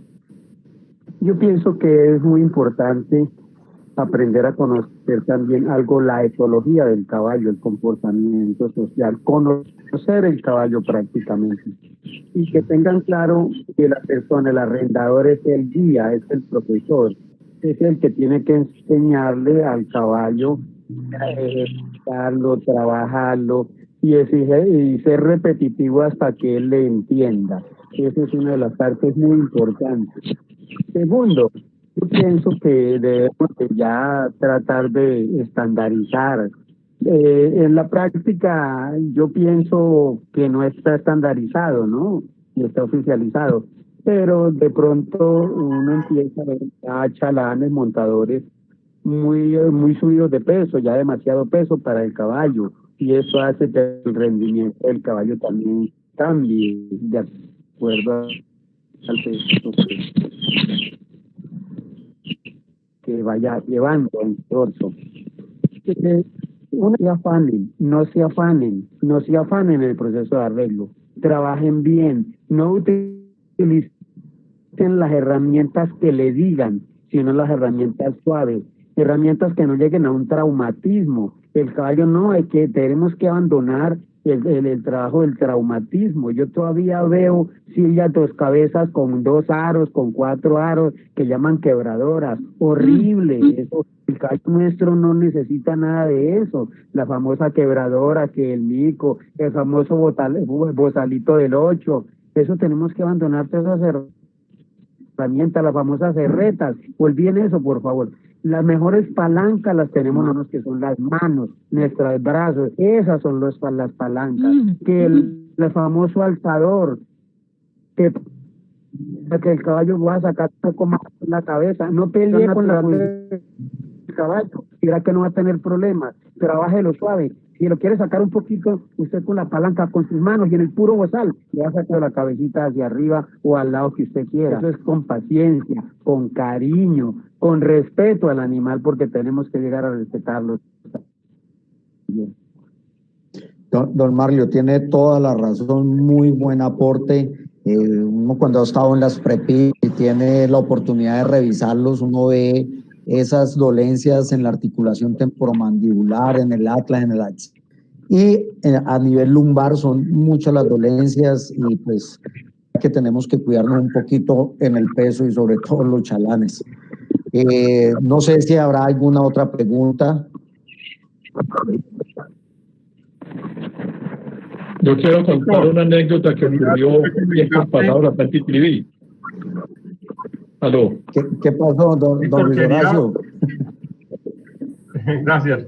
Quería que Víctor, desde su concepto y su experiencia vivencial, nos dijera, hombre, bueno, vas a estar al frente de las directrices y como lo dijiste ahora, no es culpa de Fedequinas, ha sido las tendencias comerciales, ha habido muchas cosas que han influenciado, pero si vos, por ejemplo, fueras a hacer, a darle un manejo claro a lo que se sigue del caballo en medio de todas estas dificultades que hemos tenido, de pandemia, de comercio, de manejo, de disfrute y por supuesto sin perder el norte, ¿qué consejo nos darías a los caballistas para poder seguir haciendo grande este caballo criollo colombiano en las diferentes modalidades?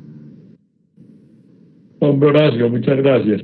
El mejor consejo, todos los caballistas tienen una mala costumbre. Seleccionan el reproductor, pero no seleccionan la reproductora. Son buscando a ver qué caballo hay para sus yeguas, pero no saben que sus yeguas no son para esos caballos. Entonces, todas las yeguas les crían y les crían de los mejores caballos, insisten y persisten equivocadamente en yeguas que no tienen ese aporte genético para hacer evolución en su criadero. Y otra observación, mucha paciencia. Yo le digo a muchos de mis amigos, la cosecha del caballo, yéndole muy bien, son 15 años de mucho juicio. Eso no es como la del maíz, que son 8 o 10 meses. Eso no es como la de la yuca, que son 10, 12 meses. Entonces, son 15 años. Paciencia, sapiencia y asesoramiento. Y no caer en esas modas, que las modas son muy complejas, son muy difíciles, deterioran mucho la tradición, atropellan la cultura y esas dañan todo el engranaje que se pueda gestar. O sea, ¿hacia dónde voy yo con mi criadero? Siempre mirando 30 años adelante, no mirando la semana entrante o el 2021, no, sino ese aspecto. Un buen asesoramiento, un asesoramiento externo, un buen adiestrador, lo más importante de un criadero, un buen adiestrador, un buen amansador de caballo, un buen arreglador, más que un buen montador, y un buen herrero. Hoy en día sí que se necesita un buen herrero. Cualquier deportista con un mal calzado no podrá obtener su gran nivel. Entonces, esos son consejos muy, muy prácticos y no hacer como hace todo el mundo que llega al caballo. Yo quiero tener trotones, galoperos, trochadores y paso fino. Y por abrir tanto la mano se les cae todo por entre los dedos. Entonces, direccionar el criadero a un solo norte, a un solo andar. Pues si están en los andares compuestos, en los andares compuestos. Pero mi recomendación, un solo andar compuesto. Mi recomendación, o la trocha o el fino, no los dos. Y lo hemos visto a través de la historia, donde criadores importantes con mucha caballada solo fueron exitosos en un solo andar. Vimos criaderos importantes a principios de siglo, absorbieron criaderos importantes diagonales y con las diagonales no pudieron hacer nada. Entonces, es eso, humildad, persistencia, disciplina y asesoramiento. Pero el asesoramiento externo, es que cuando el asesoramiento está interno, yo les digo mucho, no le preste la tarjeta de crédito a la empleada de servicio para mercar, porque va a comprar toda la comida hecha. Entonces, si compra la comida hecha, ya la comida pierde el sabor de la familia. Entonces es más bien, sí, hacer todo con mucho esfuerzo, con mucha disciplina, constancia, sin perder el norte. Sí, Horacio, muy buena pregunta.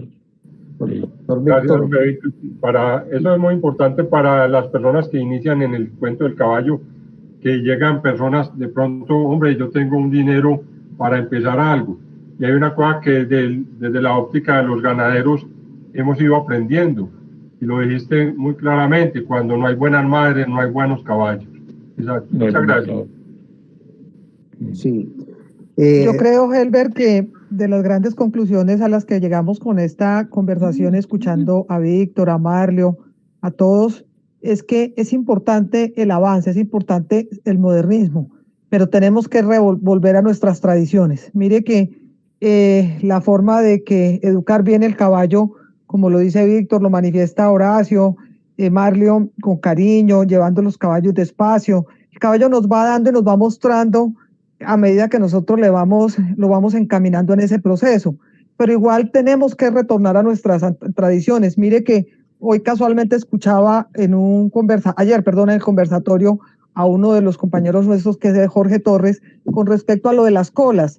Mire que antiguamente en nuestras fincas, cuando los que estuvimos, pues nos criamos en las fincas, nuestros papás, nuestros abuelos, siempre masajeaban las colas y lograban unos grandes resultados. Entonces, mire que la experiencia nos muestra que tenemos que mantener esas tradiciones, echar mano a esas tradiciones, recordar esto para que definitivamente las cosas fluyan mejor con el caballo y de igual manera tengamos, insisto, unos caballos de mayor durabilidad, unos caballos de mayor comodidad, unos caballos agradecidos en ese trato.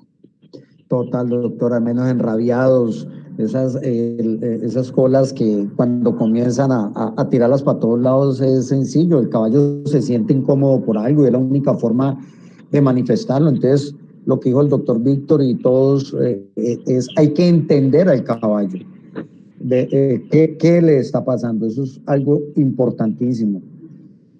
Doctora, muchas gracias por todas estas sugerencias. No sé si de pronto, doctora Catalina, si habrá más preguntas. Si no, pues resta agradecer al doctor Víctor por este momento, a la doctora Carmenza, al doctor Luis Horacio y a todos los participantes. Esperamos que haya sido muy enriquecedor esta corta charla, porque la verdad se comienza a alargar y tenemos, mejor dicho, todos los temas para hablar. Y hablar de caballo es muy rico, uno no quiere parar, la verdad.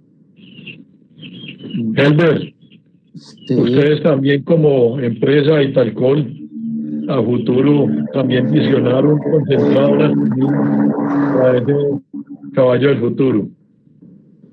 A ver, esta pregunta la paro de pecho y le hago el pase a la doctora Catalina. ¿Qué opina usted, doctora, de lo que hemos hablado con respecto al futuro de la alimentación y la nutrición, sabiendo pues que hoy por hoy la mayoría de criaderos y pesebreras no disponemos o no disponen de áreas para el corte de pasto, para el cultivo?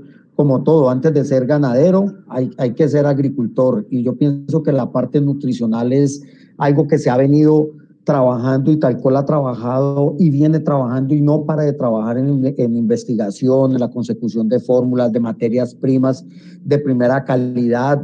Nosotros estamos trabajando con el concepto de productos orgánicos, de tratar de ser benévolos con esos hígados, de evitar el engrasamiento, de trabajar en animales atléticos. El caballo, pues todos sabemos que es un atleta.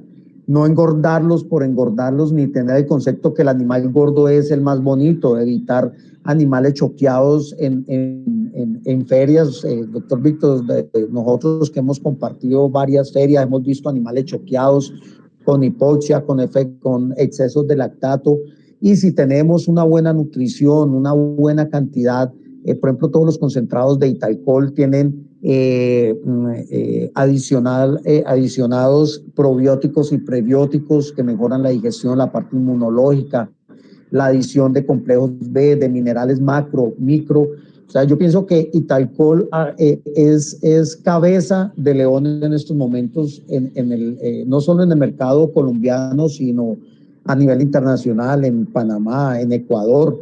Y, lógico, estamos viendo muchos otros países a futuro. Entonces, se está trabajando a las necesidades de cada región, por decirlo así. Es muy importante, y por eso nosotros en todas las zonas tenemos profesionales que trabajan no solamente en ir a vender un producto, sino en darle asesoría. No todos los criaderos son lo mismo. No podemos alimentar un caballo en la sabana lo mismo que en el valle o en Antioquia. Son tierras totalmente diferentes, los aportes son totalmente diferentes. Entonces, en Colombia por eso tenemos 17 plantas que trabajan de acuerdo a las regiones. No sé, la doctora Catalina, si quiere ampliar la respuesta. Bueno, Gilbert, tú lo dijiste casi todo. Yo lo que quería ampliar la información es que definitivamente nos falta es educación. Nos falta esa educación, y por eso aquí está todo el grupo de especialistas conociendo más de cerca sobre el caballo criollo colombiano, sus orígenes, para dónde va, para que desde la nutrición todo eso tenga un engranaje y nos lleve a los mejores resultados de los atletas, porque muchas veces las casas de nutrición lo que terminamos haciendo es apagando incendios de animales que han terminado con problemas digestivos, con infosuras, o que se han perdido en la obesidad por malos manejos del alimento, y no solamente del alimento concentrado, sino lo que decía Helber ahorita, empezando por los forrajes, por las pasturas que le ofrecemos a nuestro caballo, que cada vez sabemos que el costo de la tierra va a ser más alto y que las tierras se van a seguir esparcelando por el crecimiento demográfico. Entonces nos tenemos que centrar en eso, en que la fuente forrajera, que es lo que de verdad consume el caballo, sea de la mejor calidad, la gente se esfuerce por producirlo, por conseguirla, y ya que el alimento concentrado es un pequeño suplemento que ocupa una parte que cubre requerimientos de aminoácidos y importantes en cada etapa fisiológica, pero de verdad es educarlos para cambiar el pensamiento, que a veces el pensamiento es cuál es el mejor producto, cuál es el que usa este caballo, cuál es el más energético, y no necesariamente ese es el que necesita el caballo, y mucho menos ese caballo del futuro, que lo que vamos a buscar cada vez es alimentarlo específicamente para su necesidad.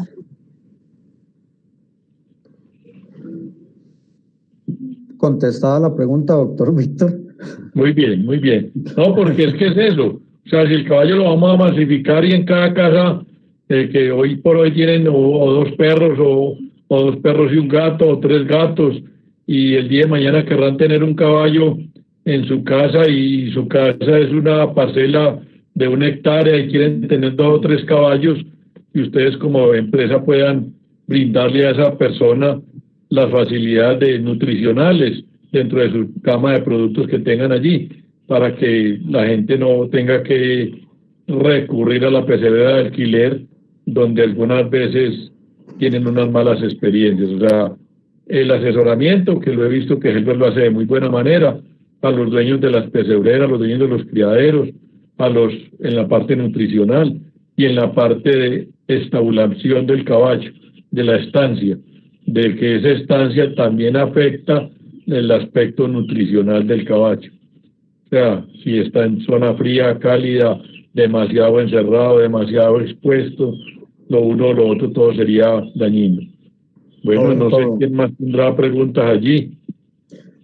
Además que lo que dice el burro sevillano es verdad, los costos de mantener un caballo son bastante elevados, y más cuando no se saben manejar.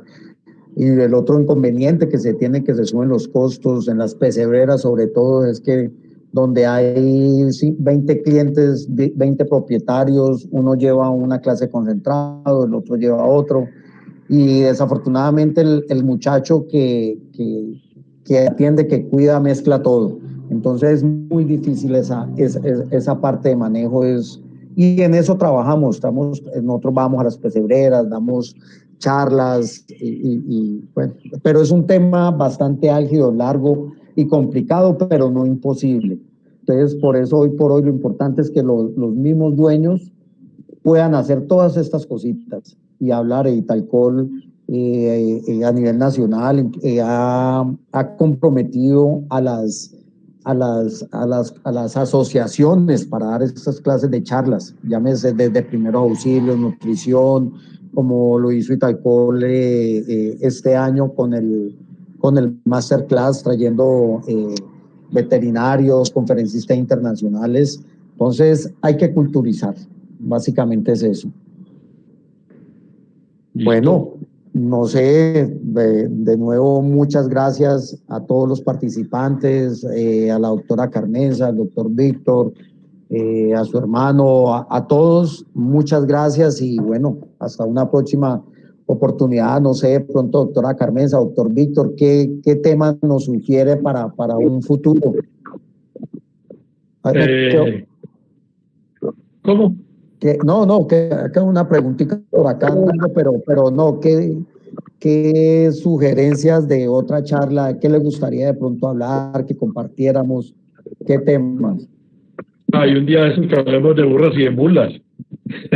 Bueno. Estamos en un proceso de gestación del burro colombiano de silla. El burro criollo colombiano ya existe, y Martín Emilio Vélez, el primo, nos habla mucho del burro colombiano de silla. Esa es una meta que tenemos que lograr los caballistas, gestar ese burro. Ya hay unas unidades que nos han servido y que están en el mercado muy buenas, pero masificarlo, y se va a dar porque el equino de cabalgata, el equino de paseo, el equino seguro es el mular. Y cuando el caballista entienda que de esas 10 yeguas hay 8 para burro, pero no para cualquier burro, para un buen burro, porque mucha gente dice, no, pongámosle un burro y compramos un burro y se lo ponemos, y de pronto lo compraron bueno, pero no tiene quien le arregle las mulas, entonces quedan en la mitad del camino y tienen todo el esfuerzo. Sí, es que eso pasa, ¿no? Que lo decía el señor Luis José Aramillo, un gran amigo de Manizales, contándome una anécdota de un arriero de apellido Barco, pariente de Víctor Hernán Barco, que era de Filadelfia, Caldas, un día peleando con una mula perrala. Él era un hombre bastante fornido y le decía él a la mula, usted podrá ser más inteligente que yo, pero no es más fuerte. Entonces, la gente cree que la inteligencia de la mula es un perjuicio. No, la inteligencia de la mula es un beneficio. Entonces, sí, vamos a tener que aprenderle mucho a esta gente que los hemos tenido un poco, digámoslo así, relegados allí en en las competencias, y poder llegar con nuestros mulares a Confepaso. No hay un país en el mundo más mulero que los Estados Unidos, y nos da temor llevar las mulas a los Estados Unidos. Hay gente que ya las ha llevado y han encontrado muy buenos resultados. Entonces, y es un tema bastante amplio, que no tiene principio y que no tiene fin, pero que podemos empezar a socializar a los criadores con el tema de las mulas, y tienen un gran beneficio. No hay que buscarle reproductor. Entonces, se gesta una buena mula, sé que es un producto terminado, pero una persona por vieja que muera, solo se gasta 2 o 3 mulas en la vida, no más. Entonces allá también hay un aprendizaje. Sí, no, las mulas duran toda la vida. Recuerdo la mula condesa de mi tío Martín Emilio, esa mula duró 33 años. Entonces, uno no se gasta más de 2 mulas, pues, de pronto 3. Ya.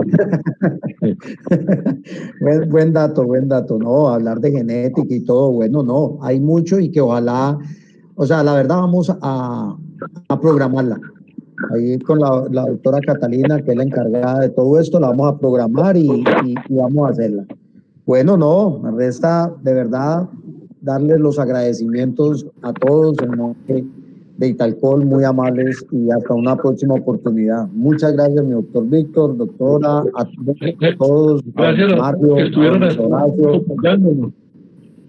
A la doctora Catalina, a la doctora Lorena, Dios te pague, a mis colegas, la doctora Carmenza, Horacio, Mario, don Fernando Londoño también. Bueno. Ay, ahí está. Bueno, muchas gracias. Bueno, hasta luego. Hasta luego y gracias.